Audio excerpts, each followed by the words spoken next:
Cucumber wine, part 2. Thanks for joining me.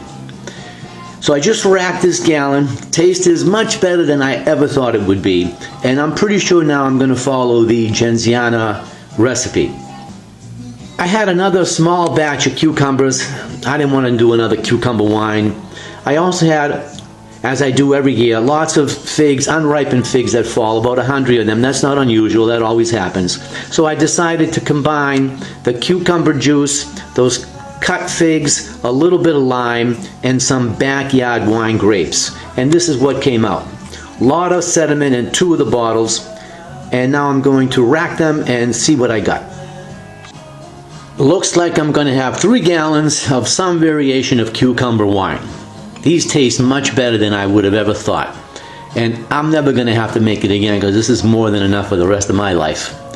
So I'm going to put this now in a cold wine cellar. Well, it'll start getting cold. It's just the end of September, but November, December, January, this will really clarify, and then we shall see what happens.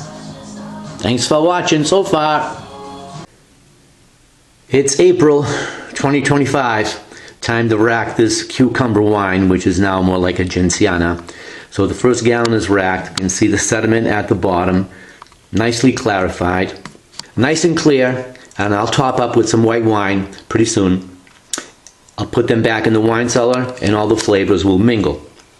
So during the winter months when I tasted this, I noticed hints of licorice.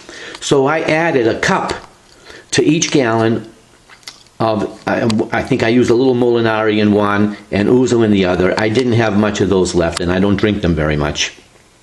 And that just enhanced that licorice flavor. So to go over the recipe, lots of cucumbers, limes, ginger, grapes, and in the gallon in the middle there are the grapes from the backyard and the figs.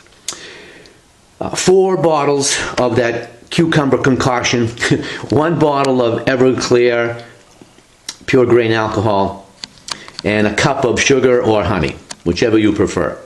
Thank you so much for watching, and this is going to be delicious when we're out catching squid during those hot summer months.